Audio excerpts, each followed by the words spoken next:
Hello, welcome to another Bookish avec moi. So this is where I'll be talking about the books that I have finished recently, and I'll also be talking about books that I am currently reading. And occasionally I will also talk about certain other bookish related stuff, or maybe even non-bookish related stuff. So I think I'll be talking about something beyond books that I finished and books I'm currently reading in this video. But yeah. As you can see, it is actually quite cloudy here. The weather is cloudy, so that that explains this whole thing in the background. How things just looks kind of gloomy and all that. I personally really love cloudy weather. I think cloudy weather is pretty much the most conducive weather for me to read. I find it really uncomfortable. Somewhat uncomfortable to read when it's sunny outside, because that would mean that the house would be kind of warm as well. But I love reading when it's raining. Basically, when it's cool or cold, I would say that's the best time to read books. But yeah, I would say cloudy weather is the best because it's not too cold, it's not too warm, it's just right. And the scene outside the window is just really lovely. Yeah. That's about the weather. So yeah, we're starting this video by talking about the weather. Anyway, so let's start with the books that I have finished. I have finished 2 books this week, and one of those books is actually the book I'm reading for the BookTube prize, and therefore I'm not going to talk about that book. That book that I finished was Writers and Lovers by Lily King, so that means I already finished 3 books for the BookTube prize. I still have 3 books left. I still have, and I'm currently reading Things in Jars by Jess and also The Prettiest by Sickels. I've not started with Shuggie Bain by Douglas Stuart yet, so I'm really looking forward to that. And yeah, that means I'm only going to talk about one book that I finished, and that is Snakes and Earrings by Hitomi Kanehara. And this book was originally written in the Japanese, was translated into the English by David James Karashima. It actually won the 2004 Akutagawa Prize, which was sort of like a prestigious literary prize in Japan. And I would think that this book would probably have some sort of literary merit to it, which got me somewhat interested in it as well. If I'm not mistaken, books like Convenience Store Woman also won that prize by Sayaka Murata. So, and that one was great. But then again, I have not really read plenty of Akutagawa Prize winners books. Some of them I think are not translated into English yet. So yeah, that would probably explain why. But yeah, I read this book with certain set of expectations, and I was kind of disappointed. Yeah. But then again, I was also partly not disappointed because the Goodreads rating for this book was only 3.18. So I also kind of had this expectation that this book was going to disappoint me in some ways, but overall, after finishing it, I didn't really like it. So what is this book about?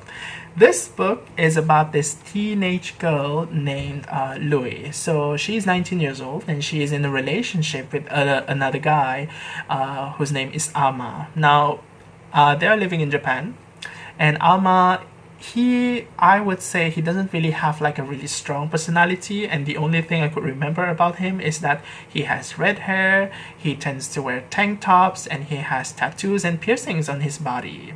And he also has a forked tongue, which is actually the opening line of this book. Louis getting curious about forked tongue, and because Louis is curious about forked tongue, she's also interested in getting her own forked tongue. So at the beginning of this book, we actually see Louis and Ama going to a kind of like a tattoo shop or something, like a piercing shop, where Louis is going to get her tongue pierced. and she will have to like apply studs over there, bigger and bigger studs, so that she could have this forked tongue eventually. And at the same time, Louis is also interested in getting a tattoo, a big tattoo on her body of a Kirin, which is a mythical, legendary creature in East Asian cultures. And they go to this shop, which is owned by their mutual friend named Shiba. So the first thing that Louis did over there was actually getting the piercing. And that... Okay, wait a minute, it's raining, so I need to get my clothes first. Okay, I've just gotten my clothes back in. As you can see, I have some clothes hanging in the background. But yeah, it's raining torrentially outside. And I'm feeling a little bit disappointed because I was hoping to wear a drier pair of pants later. But anyway... Back to the bookish topic. So yeah, where did we leave Louis? So yeah, Louis actually wants to get a tattoo after the piercing, but she's just kind of casually asking Shiba how she's going to pay for the tattoo that she wants to get. And Shiba just says that, you know, they can just have sex. And well, that's what they do. And now, because Louis has sex with Shiba, they sort of have this kind of love triangle thingy going on, which I am not really convinced, because it doesn't even feel like a love bent line to me, because there isn't so much emotional attachment between these characters with one another.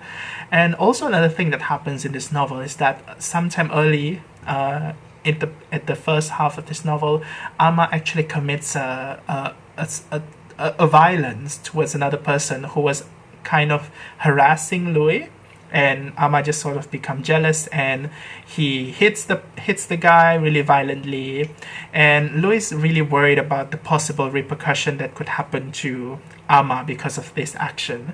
And it actually becomes some sort of a plot point later on, a source of tension and suspense, which of course I'm not going to talk more about. But anyway, this book is mostly about these two things: the worry that Louis has about Ama because of what he does at the beginning of this book, and also the so-called complicated love triangle thingy going on between Louis, Ama, and Shiba.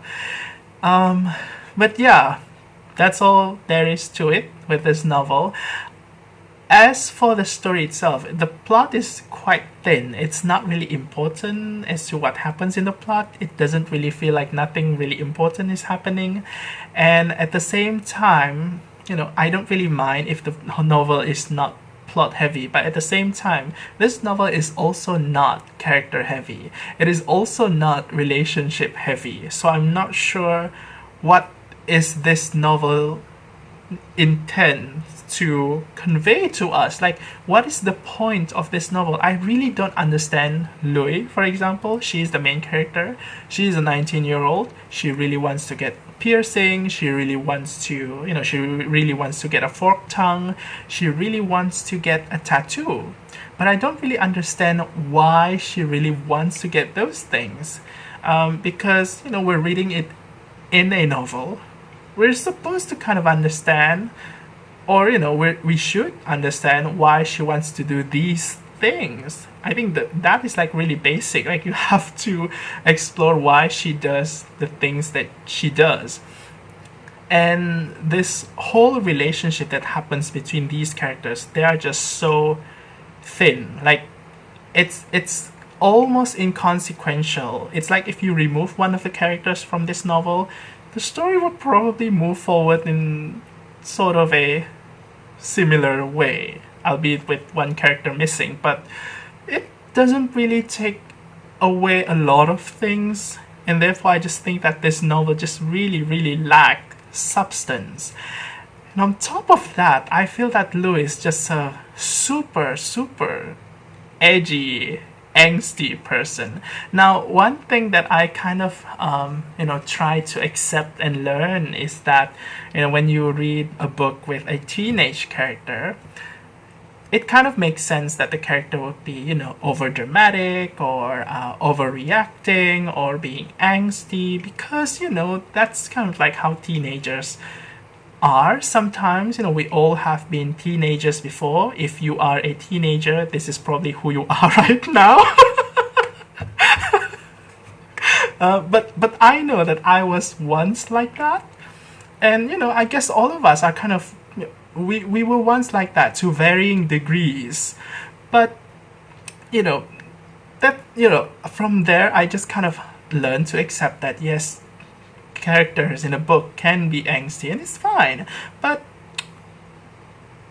when they are unnecessarily or pointlessly angsty, like Louis in this novel, it's just way too much. Like, I really cannot understand, because you know, you gotta give credit to teenagers also. They become that way, they behave that way because of reasons, because of some motivations or drive that cause them to be that way. And we should learn about that in a novel. Like, we should understand why they feel that way. So a teenager who inexplicably acts in this really angsty way, it's not going to sit well with me. One thing that I don't really like about this book also is that this book features heavily the culture of piercing and tattoos and body modifications, which tend to be something that is quite, you know, exotic or strange to many people. And I'm interested in that kind of novel, in a novel that explores a kind of a scene or culture or something that is not familiar to majority of people, because you know, a novel can always be kind of like a window to explore a totally new, different world. I thought that this book could present an opportunity to explore the world of piercing and body modification, and you know, treat it in this kind of familiar and you know, human way. But what I end up getting is just that these things are still being treated as something exotic in this book. They are still being treated as something that is strange. There is like a wall, a dividing wall between me and the world of tattoos and piercings. And I just don't really like that. And I really dislike the way that this book explores those things in this kind of exploitative way. Like, it just pretty much highlights the rather dark and the angsty part of that culture, which I am sure it's not the full picture, and it just doesn't feel genuine to me. So yeah, this book is really problematic in many ways. I didn't like it at all. So I find it really puzzling how it kind of won the literary prize in Japan. There may be possible issues with the translation. I am not sure. So if you have read this book, whether in original or the translation, let me know what you think. So yeah, that's it for the book that I have finished. A fairly long rant, but yeah, I finally get it out of my system. And, you know, that's pretty much the function of BookTube, right? So yeah, next I'm going to talk about books that I'm currently reading. Just, you know, very briefly, because most of these books are just kind of like the same set of books, similar set of books that I mentioned in the last Bookish, avec, books I'm currently reading. So the first one is Jim Crace, Quarantine. Still currently reading this one, about 50%. I am also reading this one by Patchett. This is Bel Canto. Pretty nice so far. This week I started reading this non-fiction essay collection by Nora Ephron. This is I Feel Bad About My Neck and Other Thoughts on Being a Woman.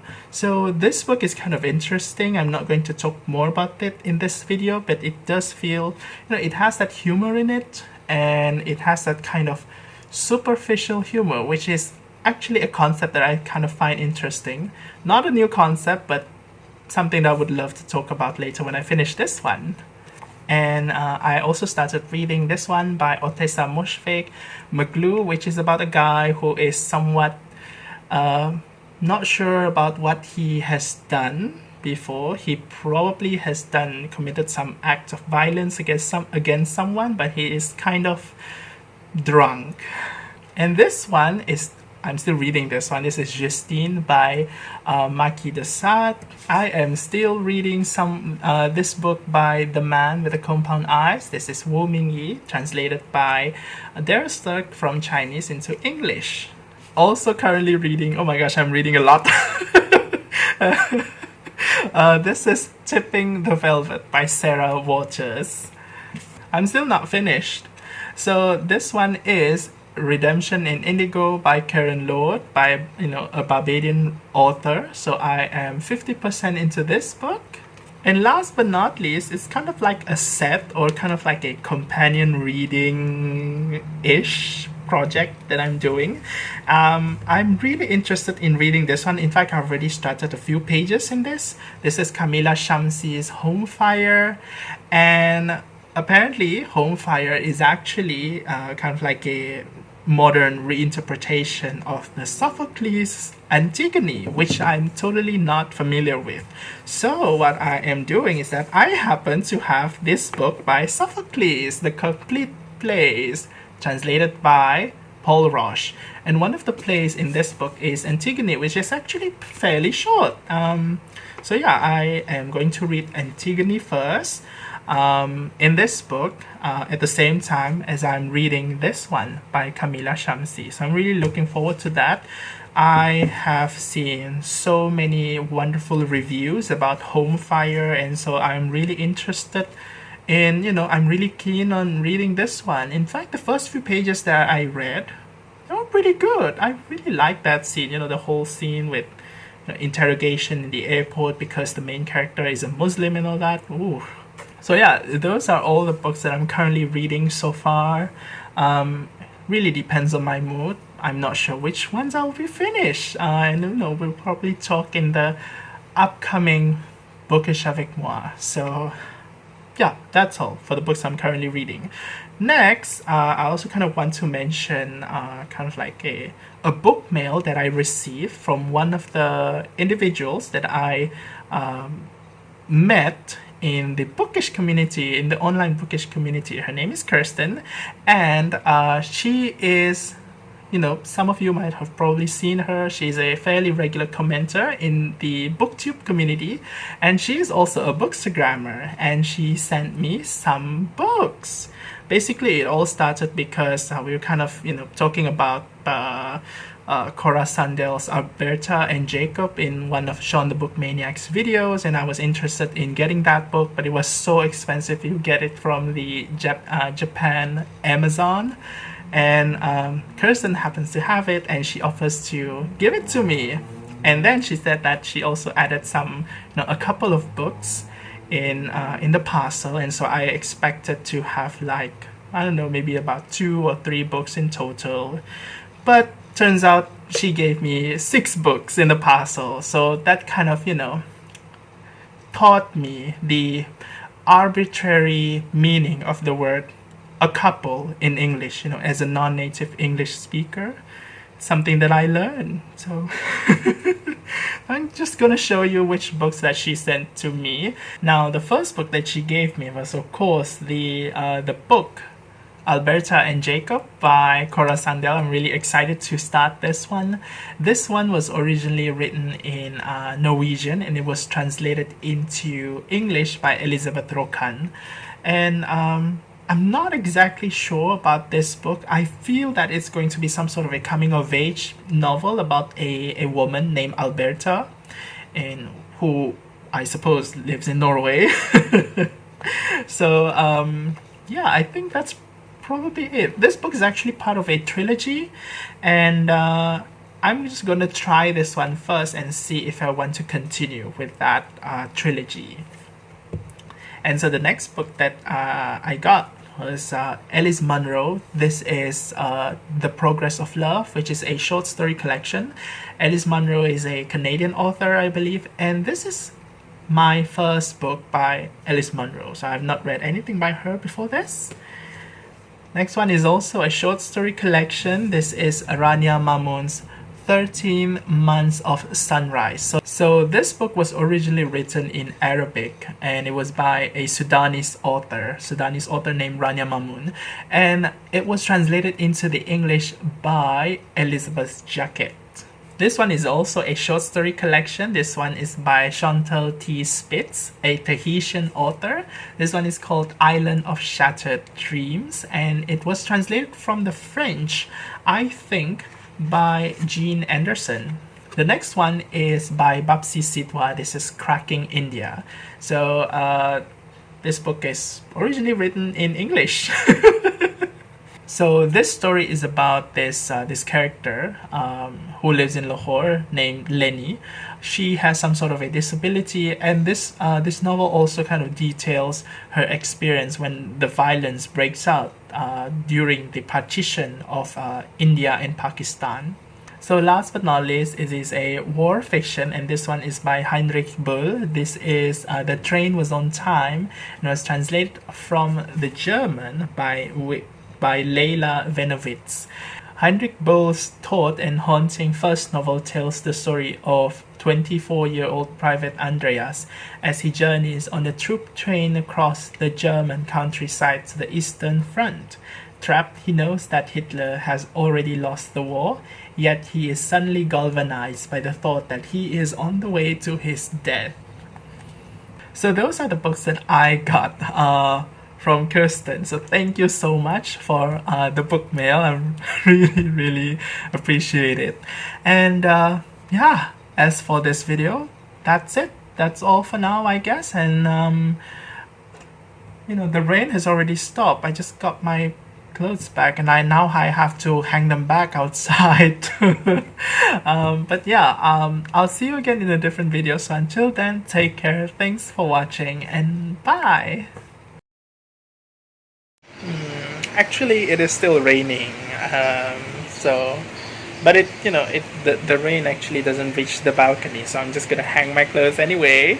And even though it's kind of inconvenient for me for it to rain when I want to dry my clothes, I still love this weather, so I'm still pretty happy.